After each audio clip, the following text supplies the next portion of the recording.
Good evening, everyone. Welcome to the latest episode of Toast the Talk. We are going to be discussing about the Monza Grand Prix. Ferrari had a lot of optimism that the home ground advantage would play to their benefit. Maybe it did, maybe it didn't. Would their performance have been any more worse or better? We'll discuss that. Apart from a surprising lineup in terms of the pace that some of the players showed at this race, a lot of elbows out. But we are going to have Naren and Sathya, our panelists, to discuss about that. So, welcome, guys. Uh, Going to the usual roundup.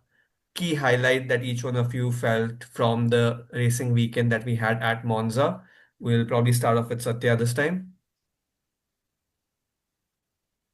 So, funny enough, the biggest highlight in this race is not something that has actually got to do with the results, but what happened with McLaren.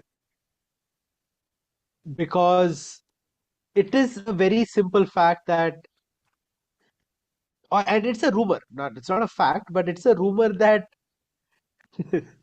that they prefer Lando Norris over Piastri, right? That is a rumor that keeps floating around, and McLaren is not doing themselves any favors by what stunt they pulled, especially considering the fact that Piastri did nothing wrong, Norris did nothing wrong, the team screwed up, Mhm. and yet they asked Piastri to switch places with Norris, which, if this championship fight between Norris and Piastri goes to the wire, and if Piastri loses by, let's say, 2 points, which he would have gotten if he had finished in second position, it is going to be hell to pay.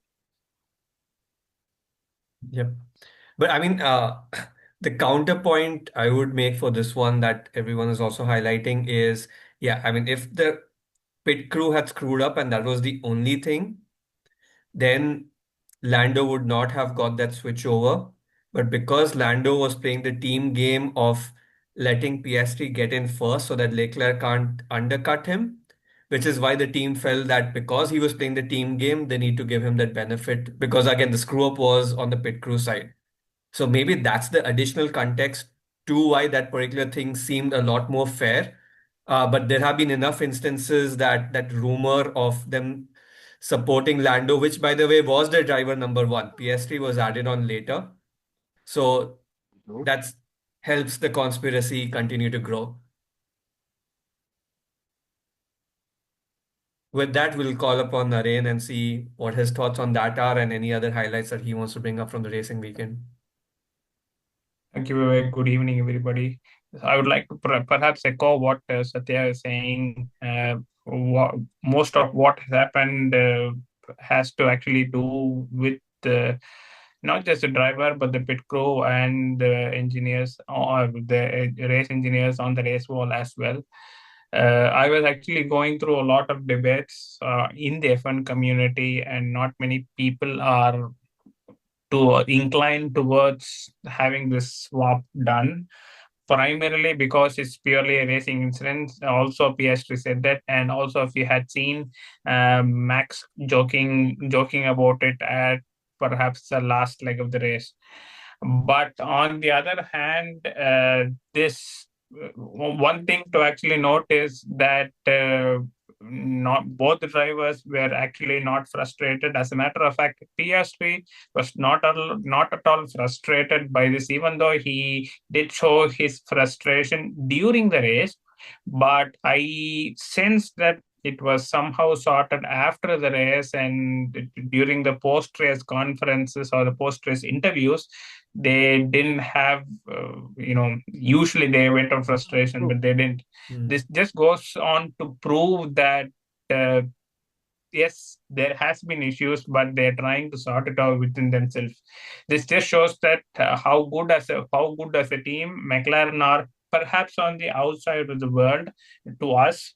What happens behind is something we really do not know, but that's something that we will know when the pressure builds up, and at one point in time the bottle has to open. So up until that time, we really do not know what is happening behind the scenes. Yeah, all I would say is at the moment they sound to be doing a better job than Mercedes in 2016. So, That's correct. That's correct. but Even Toto himself was saying that probably if I can just remember what Toto was saying. He was saying the president of team orders. I'm just quoting what was mm, stated in the news. He says that he has experience of managing intra-team fighters, has weighed in warning that McLaren has set a precedent that is difficult to undo, and he also questions what constitutes a team mistake that justifies a position swap. So let's see. So he has seen it. He's seen that. So maybe it's for the McLaren to say. I guess the other key highlight, which seemed like regular programming last year, is, and for someone who's been pretty frustrated from the initial season, Max Verstappen, like where did that magic come out from? The qualifying was one rabbit out of the hat, and then just the gap in terms of where the McLarens landed behind him, right? Like, what are your thoughts around how much of that is Verstappen versus Monza as a track, which we understand is not a strength for McLaren, and how much is it to do with the car? Like, what are your thoughts around Max's performance this weekend? Yeah, if I can start. Sure. So if you see in the complete of the race, Max Verstappen's car has been touted as the car with the low downforce. So since this is actually a high speed track, a car with a low downforce is only be able to prove with the driver skill, of course, is able to prove what kind of a driver he is. And of course, you see during the race, there was a bit of a tailwind that was happening during turn one, turn two, and turn three during some parts of the lap. So all of this put together, plus the car being lesser in downforce, plus Max Verstappen's skill is what, in my opinion, put him 20 seconds ahead of the rest of the team. He was probably not 1 or 2 seconds, 20 seconds. All of these factors combined together is what actually made him to perform the best. Is of course, apart from the fact that he did, I don't know if he really managed well with the tires, but if that is the case, I didn't see the race. So if that is the case, then of course he's a master in all four. Yeah, no, I think with the cooler temperatures, a more mature Monza track, uh, ensured that general tire degradation was much lower, which is one of the reasons why McLaren lost that advantage out also. Like if you looked at some of the other hotter tracks, one of the key advantage McLaren has had is, especially with Piastri, is his tire management has been really good, which means he's able to, you know, extend while others can't. And Lando Norris has done it a couple of times where he was totally out in the blue, and through his tire management, he took one less pit stop and was able to shuffle things out. That advantage didn't play out specifically in Monza, which is why Max Verstappen, with the magic that we discussed, was able to move ahead. Satya, any other aspects or thoughts that you want to share on Max's performance?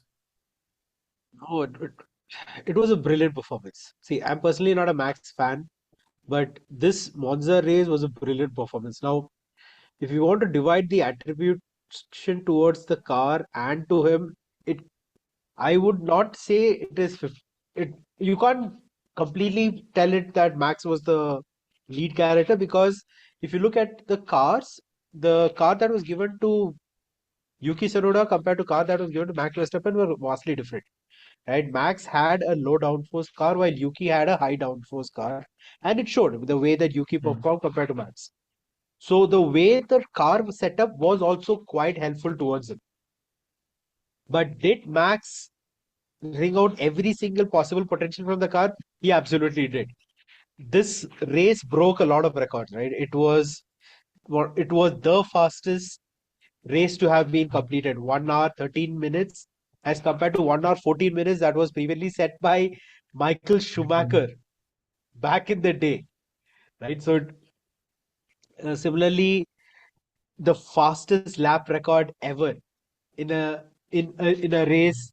The in fact he had the highest speed on the track. There were a lot of records that he broke in that aspect. So while the car somehow managed to suit the track to perfection, he was able to extract every single potential from the car and was able to manage this. So as much as the car was also a reason, he did extract quite a bit of it from it. So yeah, kudos to Max on this one.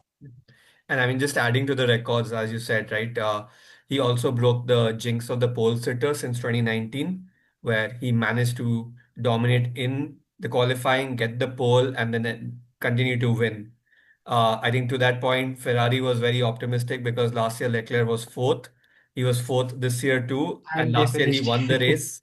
This year he wasn't close enough. But I think the other interesting thing that I felt in the race personally was everyone had their elbows out and this pretty aggressive overtaking that took place, and surprisingly, zero red flag, yellow flags, safety cars in play. Just showed the level of competition that was at play while keeping it safe, right? In Whether fact, it was surprisingly, Leclerc starting off, there was a Verstappen, point where Lando, yeah, there was a point where Sainz and Ollie Behrman did come together. They did have a correct, crash, but somehow they managed to they get going. the cars running and going. So there were no yellow flags, even though there were contacts happening here and there. Correct. And I mean that Ollie Behrman one was Sands one was an interesting one because if that had introduced a safety car or even a virtual safety car, I think the 20-second buffer that Verstappen had would have been reduced and that could potentially have shaken things up over the last laps. I feel that would not, because he had a 20-second gap, which means if there's a virtual safety car had come in and he's at the right place, he could have just changed his tires immediately. If he had I Mm. think he did have one more set of softs, so he could have changed the tires immediately and then just like, even if it had cut down the buffer, he would have had fresher tires to his disposal, is what I believe. But it would have been a tighter race. It would have been a tighter race, The yes. outcome might still be the same. But overall, this race was boring. Apart from the initial 10 laps where Mhm. there was a switch between Mhm. Norris and Max, and towards the end where there was a switch between Piastri and Norris, the rest of the race was not that interesting overall, is what I believe. Like, to a large extent, compared to some of the banger races that we saw throughout, this wasn't up to par. There were no rains, right? Like every other banger race this There were no season has rains. had There were no rains. rains. But The but I other still call felt out, that shout today out there I was a would like good. to Sorry, yeah, go ahead. no, the other shout out I would like to have is towards my guy Lewis Hamilton. He started off with a 5 place grid penalty, started the race at 10th, yet was able to finish off at P6, which is the lowest that Ferrari has performed at Monza after 2021, where Sainz got P6. After that, this is the second time that Ferrari has performed the lowest at P6, but he was still able to crawl back into that place from P10. Yeah, no, I think he did have to do quite a bit of solid overtaking. Mhm. Again, a lot of it was in the first 10 laps to what you highlighted. But yeah, I would agree. Like the first 10 laps, there was a lot of elbows out till everyone sort of got into the rhythm. And then because it was a one-stop strategy, there wasn't much that people could have done. I don't know when Ocon took his pit stop because I think till like 90% of the race, he was still on zero laps. And it is mandatory for Yeah, people to take a one stop at any given point. So I thought like he might have just taken it in the last lap for the heck of it. One thing I believe Formula One should introduce, since they are introducing a lot of other rules, is there is a mandatory pit stop, right, where you have to change tire compounds. They should introduce a rule that every team or every driver should have used at least both the compounds once. That would definitely change up the orders. So that means every race would be a mandatory two pit stops, and they have to change tire compound. So which means they have to use all the three compounds, hard, medium, and softs, at some point of the other in the race. That definitely will bring in better dynamics as compared to just a one stop. Because if it is one stop, one guy pits, everyone else pits, and that's it. Nothing else changes. So in terms of shakeup, if you remember 2 years back, there was a lot of discussion around reverse order from a qualifying standpoint, like the faster cars at the end. Do you think 2 years down the line, that's a relevant strategy to really shake things up? Or the format in which we are set up, we're probably going to get underwhelmed. I would say that this was already a point of debate, and not many people were for it, including big players like Lewis Hamilton, and at times even Sebastian Vettel was also perhaps not okay with this reverse order.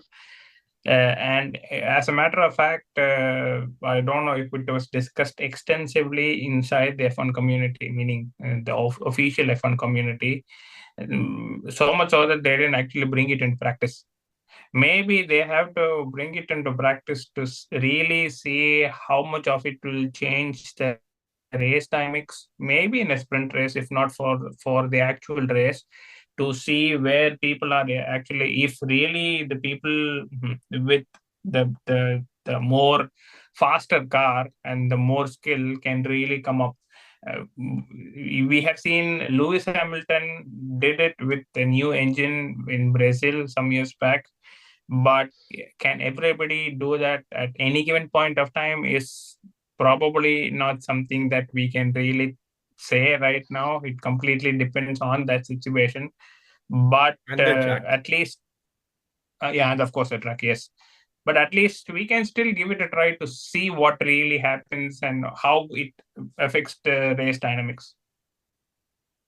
So I am not a fan of the reverse grid because there are some there are some gimmicks that are brought into the race, but I feel the reverse grid one is a really bad idea for the Formula One cars, because there are a lot of tracks, like you guys mentioned, there are a lot of tracks where it is not possible to overtake. Spa-Francorchamps is one of them.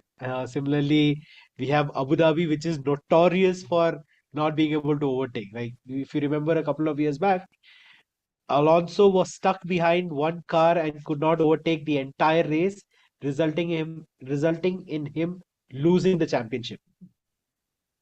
And even though there are changes in the Abu Dhabi track, it is still not good. So reverse grid, I feel, will do more harm than help the overall sport, because Lewis Hamilton coming from P20 and winning the race is an anomaly. It's not something that would happen every time. In fact, he was able to achieve it because of a sprint race that came in the middle. He came from P20 till P10, and then the next race he came from P10 till P1. So he still had to go through two races to be able to achieve that. So I do not believe that a reverse grid is a great option that would help out. But there are other things that like when you talk about reverse grid, there was one comment that was made by uh, Stefano Dominichelli, which is he made a comment saying that people don't like to watch for practice races anymore, and every race should be a sprint race, which is one of the most, no offense for my language, is the most stupidest idea possible. Because sprint is fine when it is sprinkled every now and then. I enjoy watching the practice races or the practice sessions, because it gives an idea with regards to how the cars might be, what the mindset of each and every person is, and gets us into the mood of the entire race. But if just there are two races every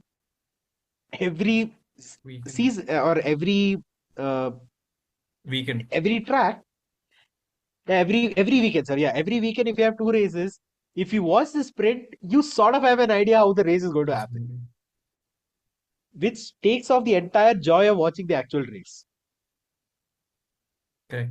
And I mean, the practice runs are also I mean, yes, it's a spectator sport, but the practice runs are very much focused on teams being able to play around with their setup and get some of the data points that help with the final race and the qualifying.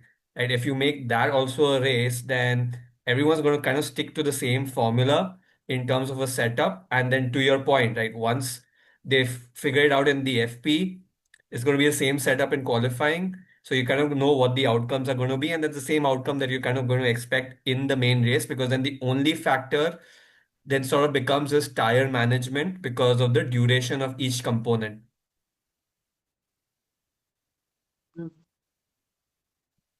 So yeah, if FIA is listening, Vignesh is not here to give the message across to all of you, but reverse grid is a bad idea if you're even thinking about it.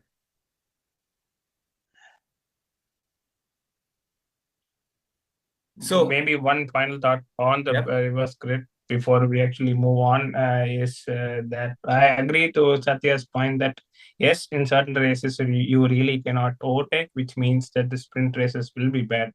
But maybe there are certain tracks uh, which is known for its high speed and intense overtake. Like for example, Monza. Monza is known for its high speed, high intensity racing. Even for that matter, Canada is really good with these high speed racings. We can perhaps take one or two or even three races in one calendar year and then try to only like how the sprint races are strategically placed across different races of the entire season. We can also strategically place the reverse grid in tracks which is suited for high intensity, high performance racing, and then actually see how the race dynamics improves or probably decreases. Maybe that's my opinion. To kind, I would actually really love to see how the reverse grid actually plays upon to just see uh, how the entire sport plays. And See, one key Naren, to challenge add with to reverse your point, grid, I so yeah. sorry, Vivek, just think, just like one add to your point, maybe we could try the reverse grid, but in sprint races. Oh, yeah, of course. So, Yeah, That's like you what that's I was what. said, trying to say. okay, cool. No, Not but the the one actual thing, race. It's only in the yeah. Go the on, go one on. thing I'd highlight is like, so we spoke about Max Verstappen, Hamilton, even Leclerc to that extent have, from the back of the grid come to the top, come to the podium in different instances. The key advantage that they had there was the bulk of the cars they were overtaking. They had better cars compared to those slash better skills. When you do a reverse grid, car number 20, which is the best car, is going to try and overtake the second best car, who's trying to overtake the third best car, and so on and so forth. So you're going to have a train anyway, and chances of people being able to overtake that through is going to be so much more difficult that there's a very high probability that you're just going to see a train throughout the race, right? Because you're going to have number 19 trying to overtake number 20 and so on and so forth. I personally feel that the way the tracks are set up, even though they might be high overtaking opportunities, they're still limited in the scope of the entire track. And with the number of overtakes that would have to happen for their sanity to be restored in terms of you want the best driver to get most points and so on and so forth, I feel that's not going to happen. And while it sounds like a very interesting concept on paper, and when it gets practical, it's going to look ugly and people are going to go like this and be like, bro, why were you even thinking about doing such a thing? So maybe we can try it out in a sprint if we want to really check it out. But personally, I feel it's going to be a experiment that went very wrong. And maybe that's the reason why we might end up seeing it. But with that, I know as we look to wrap up Monza, one question for both of you as we end up, right? Like McLaren seems pretty much well set to collect the constructors with the lead that they have. It's like a matter of a couple of races tops if things go bad for them to win. Otherwise, next race is good enough for them to have a solid lead across. What's interesting is with the break that we had, Max Verstappen has won two races. Is there a sort of resurgence that's in play for him, or was it that there were just certain tracks that work better for him? And do you think there's going to be a battle out for, apart from the two McLarens, do we see someone else competing for the Drivers' Championship, or it's more about a race till the end between both the McLaren drivers who the number one will be?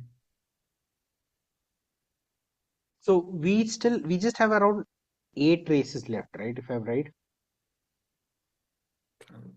Yes. Yeah. So if Max can keep up with this performance, there is a possibility that he might win. But considering the gap, the points gap between him and Oscar Piastri, who is leading right now, I believe even if Oscar comes up, like Max will have to win every single race going forward, which I do not believe is possible given the McLarens are a machine, right? That is a brilliant machine that they were able to create this season, and I do not believe that Max will be able to win every single season, every single race going forward. So that sort of a possibility is not there. Now coming between the McLarens, it is still a possibility because Lando Norris is now only having 31 points gap between him and Piastri. So if he plays his cards right, Lando can still become the world champion. But McLaren will definitely become the world champion after the next race because they have a huge lead compared to the second team in the team standing. So who are you calling? Norris or Piastri? Piastri. How about you, Naren? Okay, so I have to completely echo what Satya was saying. The McLarens have to go on either a DNF or a DNS to make Mac also on top of that. Also, Max should be one among the top to perhaps win. If you look at the drivers' championship points, Max is at 230, Lando is at 293. So between the second and third, we already have the 60 points, and on top of it, we have close to 80 points between Oscar and Max. So close to 80, 90 points roughly. And so all that put together, it might be a humongous challenge for Max to outperform both McLarens. And the McLarens, like how it happened in the last race, uh, there has to be some brake failure or something that mechanically wrong with the car, so that the cars do go on a DNF for Max to win. If not, it should probably be Oscar who might win the championship if everything goes as per what is actually going right now. Yeah, I mean, if I would Absolutely. I go mean, and I'll chime in, like I think Piastri has it in him that what I would see from a champion. So I would want Piastri to win the championship when it comes to that. McLaren's kept it fair play at the moment, or at least they make it look mhm. like that. We'll let the conspiracy theorists stick to their storyline till we get more facts in play. But with that, again, thanks both of you for sharing your thoughts on the Monza Grand Prix. As we move towards Azerbaijan in a few weeks, we'll connect back with everyone. Till then, to all our viewers who are listening in on Spotify or watching us on YouTube, as always, feel free to share in your thoughts, comments, and like, share, subscribe, so that we can get this conversation going to a lot more F1 fans within the country and outside. And keep the conversation going. Good night, everyone. Thanks once again.